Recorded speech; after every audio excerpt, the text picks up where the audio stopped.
Hey everybody, it's Steve Melia, Austin, Texas. I'm on the rooftop of my hotel downtown Austin, getting ready for my flight here in just a couple hours, headed to New Orleans to continue the tour of the Dead & Company. Got 3 more shows this week, Tuesday, Thursday, and Friday, and then the fall tour will be over. And look who's joined us today.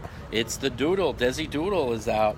As you can see, she travels with us just about everywhere, and that's the pool and the hot tub area, and then overlooking the beautiful, beautiful city of Austin, Texas. If you haven't had a chance to visit Austin, Texas, put it on your to-do list, put it on your goal list of places that you like to travel. We talked about that in day 1 of 30 Ways, 30 Days, to really have a written list of all the things that you like to do, become, accomplish, and certainly places that you'd like to travel. Hey Doug, good to see you. I see my buddy Zeb. Zeb's somebody I met who works at probably the coolest sports bar in the country. That's Ferg's down in St. Pete. So always great to see you, Zeb. Zeb takes care of us whenever we're in town. Even though I'm a Yankee fan, the hospitality still there, and we certainly appreciate it. I see Daryl, I see Jose Barros up in Canada, and I see Mary Beth on, Randy Pender, Roberta, thanks for joining as always. I see Dolores, good to see you as well. And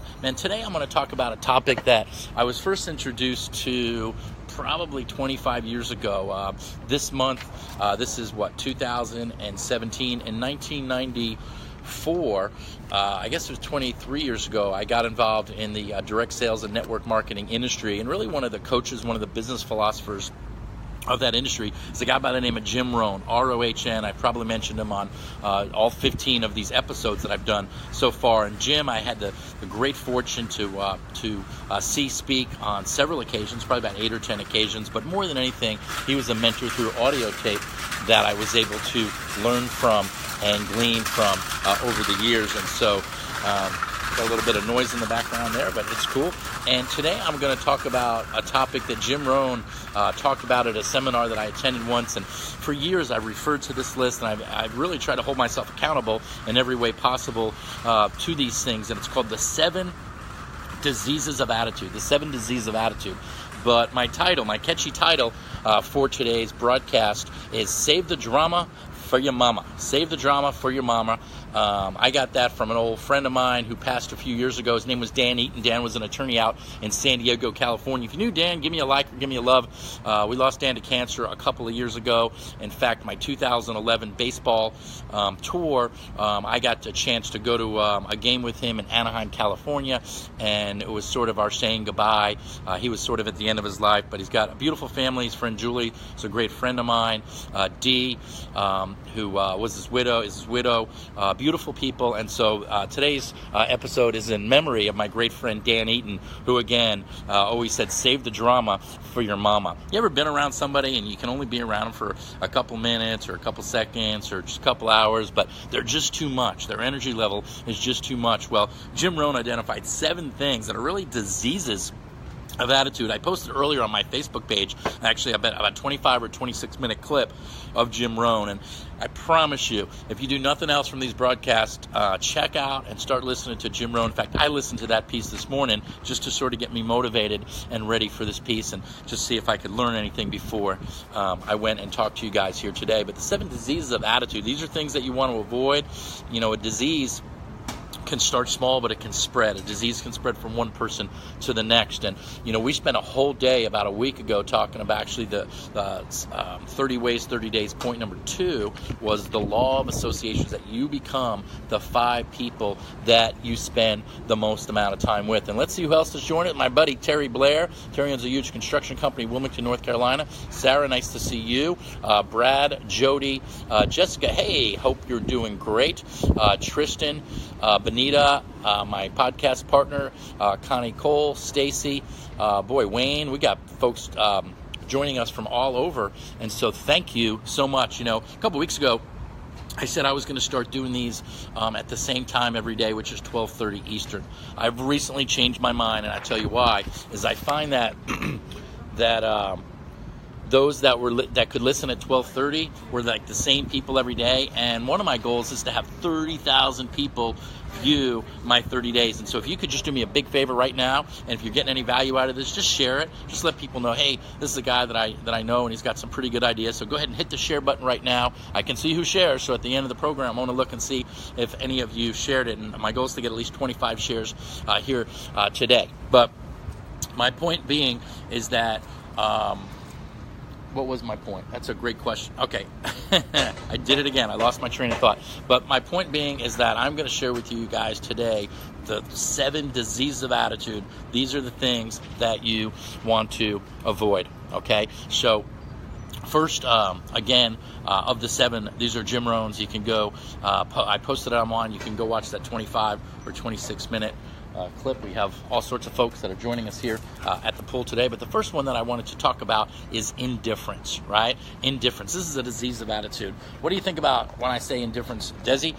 First of all, when I think of the opposite of indifference, I think of somebody that's passionate, somebody that's all in. You ever talk to somebody about a topic and you can tell within a couple of minutes, my brother Mike is a great example, how he feels about a certain topic. I love being around people like that where you know exactly how they stand. And so the opposite of passion is really indifference. You ever say to somebody, hey, what do you want to do? And they're, you know, or sometimes I go to a lot of conventions and a lot of seminars, and I get to see some of the best speakers in the world, and I personally leave there fired up and motivated. Give me a like or give me a love if you like to go around other like-minded entrepreneurs that are all living their dreams. And sometimes at the end of a weekend, I'll go to somebody and I'll say, hey, what'd you think about what we heard today? And they're like, and it's like, man, you don't want to do that, right? Indifference really is a disease of attitude.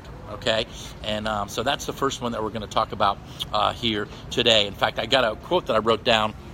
The only thing that's needed for evil to survive are when good men do nothing, right? The only thing needed for evil to survive is when good men do nothing. And so take a stand, get involved, be passionate. If you see something, say something. If you see something wrong, stand up for somebody else, stand up for yourself, stand up for your goals. But again, indifference being disease number 1. Disease number 2 that we're going to talk about today, very similar, it's indecision. You know, you ever meet somebody and they just can't ever make a decision? I promise you that successful people do. One of the things that they do is they make decisions quickly. Sometimes it takes them a long time to change their mind because they're very committed, but they make decisions quickly. So here's a little exercise for you.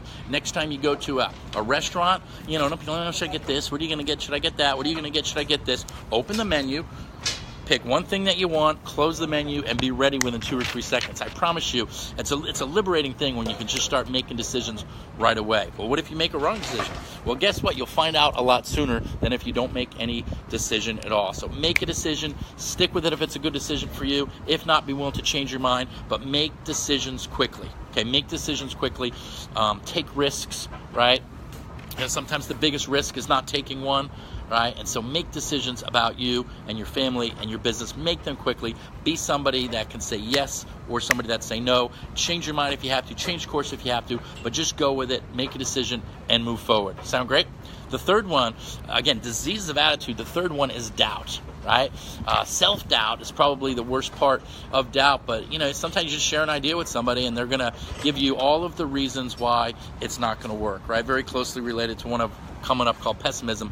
But doubt is just like when you hear something and you're just trying to poke holes in it, or you don't believe that it's going to happen. What's the old saying? 1 ounce of doubt and you're out. You know, I know in my business and many business, belief is the most important thing that you can carry with you every single day. Like, for instance, in my industry, I say that the belief in your company is so important. You know, visiting our corporate headquarters, getting to know some of the corporate staff is important. Belief in our product. In my case, it's a legal plan. So what does that mean? It means you got to go, and people don't necessarily believe in lawyers, right? So you got to go and visit the law firms and get to become friends. I've got some of my best friends across the country now are some of the top-rated lawyers just because of our association. So my point being is that the opposite of doubt is belief. So do whatever you can. And that leads us, to believe in the people that you're working with as well. But probably the most important thing that I recommend myself and everybody else do is figure out a way to always believe in yourself, be in your own corner, and know that you can do it. Right? And I said a couple of days ago, when you get a good coach, what a good coach does is they will believe more in you than you believe in yourself. And as I see some of my great friends here that are involved with me in different businesses, hey Anthony, good to see you. Anthony's a Yankees fan. Brad Hall, Guillermo, Lisa, Logan, Mario, Michael, Casey, Jody, Tim Hardy, Carla Hernandez, many of you that I know personally, I promise you, I believe that you can do it. Whatever you set your mind to, as long as you have that burning desire, as long as you're willing to go for it, as long as you have that coachable attitude, I believe that you can do it. And so sometimes the best thing to do is, if you do experience doubt, is go to people that believe in you and ask them to let you know how much they believe in you, right? So number 3 is doubt. Indifference, indecision, doubt. These are things you're trying to eliminate, not get more of. And number 4 is worry. I saw a sign a couple years ago on a billboard, and I thought it was brilliant. It said, worry is negative goal setting, right? What do we talk about goal setting? Is think about constantly the things that you want, right? We become our most dominating thoughts. What we think about comes about, all the time. As a man thinketh, as a man is, right? And so with that being said, if you're thinking about the outcomes that you don't want to have happen, right? I think Eleanor Roosevelt once said that 97% of all the things that we ever think about never come to pass. So 97% of the time we got all this wasted energy thinking about and focusing on the results that we want. Okay, there's an old baseball story, and if my brother Mike was here, he'd be able to tell exactly what year the World Series is and what that story was. But I'm just going to do the best job of recapping it. It was a World Series game, and the pitching coach or the manager goes out to the mound, and he knew exactly the kind of pitch that this pitcher liked to hit, right? But he's a little worried, and so what he said to the pitcher, he says, whatever you do, don't throw it low and inside, right? And so what did he do? He focused on what he didn't want, and so the pitcher's thinking low and inside. And even though that he probably think, whatever, he was focused on low and inside, and he threw it low and inside. Okay, you ever golfed before? I'm not the greatest golfer, so I'm not going to give you golfing advice, but when a golfer leans down to hit a shot, what he should be thinking of is keep the ball in the green, keep the ball in the fairway, hit it straight. But a lot of times we see that lake over to the right or the woods over to the left, and we think, don't hit it in the water. And our whole time our body's thinking, water, woods. What are we doing? We're worrying. Worrying is negative goal setting. So for everybody that's listening today, these are diseases of attitude, 30 ways, 30 days that you can change, enhance, have a better lifestyle, design your own life. And eliminating these things, it might not happen overnight, but over time. And again, I challenge everybody to go listen to the Jim Rohn. He's really the man. I'm just taking his information and giving it back to you with some of my stories and anecdotes and stuff like that. So number 4 is worry. What's the opposite of worry? Well, focus on what you want. Focus on the outcome that you want. Listen, there's going to be challenges. There's going to be obstacles. There's going to be things that happen that we're not happy with. And the recovery time of getting over something is what's important. Okay, so I'm getting a lot of likes and a lot of loves here. I don't know if it's one person or a lot of people doing it, but either way, Desi and I appreciate it. Desi, do you like these little talks? Here's Des. Hey, Des. She got her back to me now. Hey, Des, say hi. Say hi on Facebook Live, sweetie. Right here. Here's the doodle. Hey, say hi. Say hi. That's my dog, Desi Doodle. She's probably one of the most positive. It's not a person, but she's an animal. She's probably one of the most positive. You're getting a lot of likes and a lot of loves. That's Desi Doodle. That's actually her real last name on her birth certificate, Desi Doodle.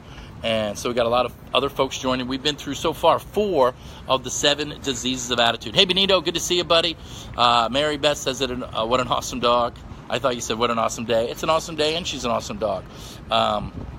So indifference, just shrugging things off, indecision, not being able to make a decision, doubt, worry, all things that you want to eliminate in your mental diet, if you will. Number 5, okay, very closely related to the rest of these, is over caution. It's just being so worried. I said listening to Jim Rohn today. He says there's risks in everything. There's risks in new relationships. There's risk in new businesses. There's risk in taking a job and stuff like that. But I'm going to tell you, when it's all done, on your deathbed, they're going to say, what are some of the things that you accomplished? It's the things that you had to get out of your comfort zone for, the things that people said you couldn't do it. Those are the things that you're going to remember. Those are the things that you're going to be happy for. You're not going to say, boy, I'm glad I didn't take that job in Boston, or I'm glad I didn't, go up to that girl and talk to her, or I'm glad I didn't know. Right before I went on my baseball tour, some of you know this story, I actually saw a therapist. I was going through some issues in my life, and I saw a therapist, and I told him about my 162 idea, and it was a pretty funny story. If you've ever read my book, I tell the story in here. But in that book, I'm sitting with this guy, Dr. Tom, that's his real name, and I said, Dr. Tom, I have got a crazy idea. And he said, without stopping, let me be the judge of that, which I thought was pretty funny, right? I'm getting some O's here, just being transparent. But I told Dr. Tom my idea to go to 162 baseball games. He asked me a couple logistical questions like whether I could afford it or whether that would mean for my business, all this other stuff. But when I stopped, he said, you know what? And he actually recommended that I do it. He said, I think you should do it. He goes, I've never met anybody that regrets living out a dream, but I've met a lot of people that regret not doing something. I've never regretted anybody that had a dream and went for it, but I've met a lot of people who regret not doing something. And a funny end of that story is a little bit later, same day, a little bit later, I'm on Facebook, and I see a quote from Lucille Ball that said the exact same thing. And I said, here I am for $75 an hour getting advice from Lucille Ball. So, little funny story. But I'm okay now, in case anybody was wondering. We got a lot of people that have joined us. This is one of the most full broadcasts we've had so far, so super, super excited. Number 4 was worry. Number 5 was overcaution, guys. And what is that based in? That's based in fear, right? Another Jim Rohn quote. Jim Rohn once said that there's 2 different ways to approach life. One with apprehension, right? That's overcaution. And the other with anticipation. If you know me, when I'm going to do something, I am excited. I'm excited about the new chapters in my life. I'm excited about new business partners. I'm excited about 2018 being my year. But what's the opposite? Overcaution. What if this doesn't work? Right? Isn't that really the mantra of the poor, right? What if it doesn't work? What if this happens? What if this happens? What if this happens? Folks, please do not live a life of overcaution. It's fear-based, but rather anticipation, which is based out of love. Sound great? Thank you, Carla. I appreciate it. Hey, Kevin, good to see you. Life with no regrets, baby. Go for the dream. Michael, I try to keep positive thoughts and vibes about the Yankees manager.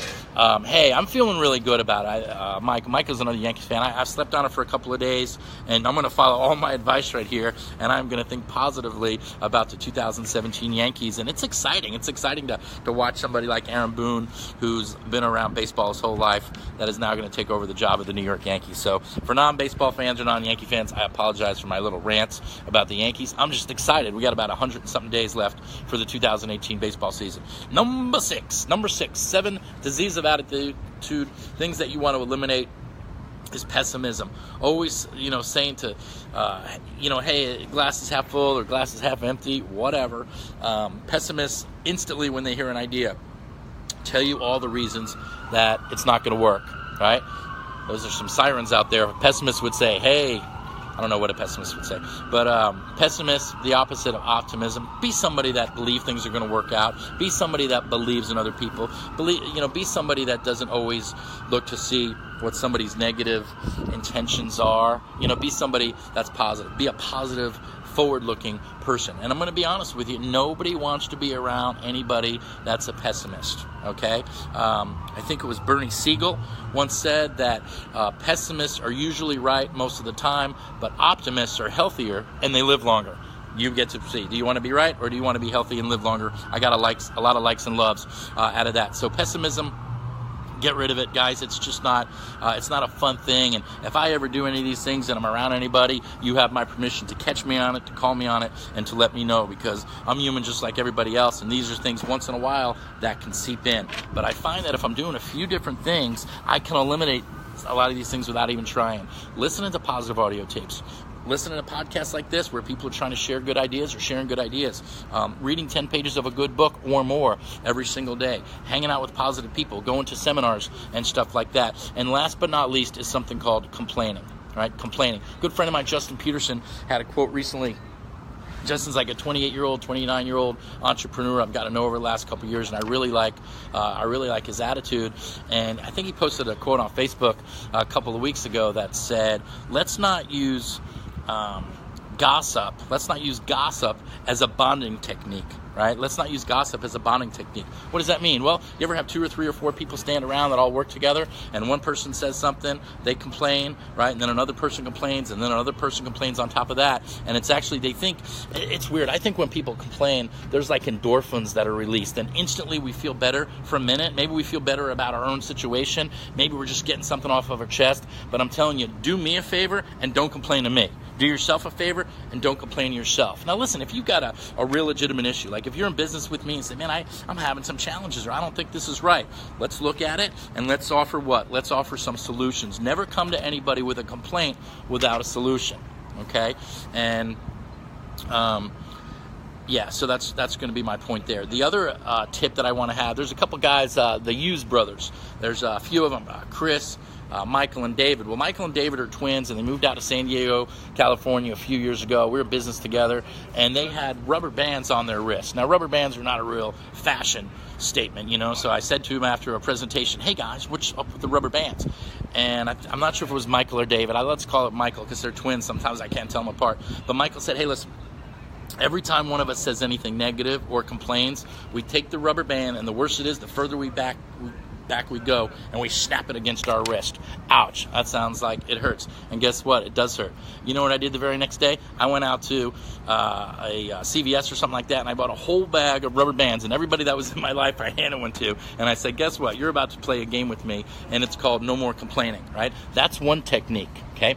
Then something my brother Mike and I did a couple years ago. We were leaving a convention, and sometimes you just get in the rut of all of a sudden, you know, somebody talks bad about somebody, and then somebody else adds it, and there's a lot of people in our business and stuff like that. So what Mike and I decided to do, I don't know if we really were doing this because we noticed it in ourselves or we noticed it in some other people, but regardless, what we decided to do is a very similar game. And we were going to say, okay, Mike, okay, Steve, anytime that you say anything negative or bad about anybody else at all, you're going to have to pay $50, whether it's accurate or not. And it could be the President of the United States, it could be somebody that we work with, it could just be a mean person going by on the street. But if you say anything negative about anybody else, if you complain about anybody else, you owe the other guy $50. Well, guess what? We caught each other maybe once or twice at the beginning, but all of a sudden, over time, we started to develop the habit, because we don't like to lose money, we started to develop the habit of not complaining or not talking negatively about other people. Now, first, it's just like anything else. It's like awareness, right? You start to go, and then you're like, And so, you know, my Legal Shield friends that go to weekly opportunity meetings, and maybe afterwards we go to the bar and have a drink or grab a bite to eat, sometimes this is where it happens, okay? So you got to stop yourself. You got to stop yourself, but you got to stop other people as well. So you have my permission. I don't care who it is. If somebody starts complaining about something, you stop it, and you know what you say? Hashtag save the drama for your mama, okay? Save the drama for your mama. Nobody likes drama. Again, it's one of those things, all these different things. I personally believe that in your body, some little endorphins are released right away. You know, when you're complaining or something. I don't really know why that works, but it's temporary, and it's negative, and it's destructive. And I'm trying to help you not only be healthy for your body, but be healthy through your mind. Complaining is number 7. So guys, here's the disease of attitude: indifference, indecision, doubt, worry, overcaution, pessimism, complaining. Let's eliminate these things from our lives and from our way of thinking. Who else we got? My buddy Mike Melia is on. Save the drama for your mama. I see my friend Carla Hernandez. Carla's a new mom out in California. Hey, Tammy, congratulations on a great month of November. I know you'll do even better in December. Bobby, it's nice to see you. Never come to somebody without a complaint, absolutely with a solution. Good advice. Pamela, Lynn, Jennifer. Who else we got? We got Steve. Hey, Steve Dominski. I think you had a birthday last week, if I'm not mistaken. Brandon Beals. Brandon, good buddy of mine out in California. Huge Dodger fan, him and his wife, Terry. No Debbie Downers, absolutely. So guys, thank you so much for joining me today. I'm going over 30 ways in 30 days that you can change, enhance, design the life of your dreams. And I'm telling you, I'm coming up with a pretty good list so far. Every day I have to really put some thought into, okay, I've only got 15 days left. What 15 points do I think are in the top 30? And I'm going to tell you here right today that sometime in 2018, I am going to publish a book. And I'm not sure exactly the title, but it's going to be something like 30 Ways, 30 Days That You Can Change Your Life. And so you'll have been a part of this. And thank you for joining me. I'll see you sometime tomorrow where I will be in New Orleans, right? You don't say New Orleans, you say New Orleans, where John Mayer and Bob Weir and O.T.L. Burbridge and the rest of the Grateful Dead and company will be performing. So if you're going to happen to be in New Orleans or in Florida a few days after that, hook up with me, hook up with us, and let us know that you're on the tour. We'd love to see you. So my name is Steve Melia, 30 Ways, 30 Days. Thank you so much for being an amazing audience. And do me a big favor. Would you do me a favor? Go like this. So yes, I'll do you a favor. Okay. Put your right hand up and say, today I will share this post because I think it's great information. And, you know, maybe there's some people that you want to tag especially. You don't have to tell them, hey, I think you have a negative attitude, but maybe you could just slide it in and say, man, I saw a great 30 Ways, 30 Days with Steve Million today. Here's some great ideas, right? And a lot of times that we call it that third party. Like I can't call my brother up, Mike, and say, man, I think you're negative, but I can say, Mike, I got a really great podcast I think you should watch today. So anyway, I'm Steve Melia. Everybody have a great day. God bless, and bye-bye for now.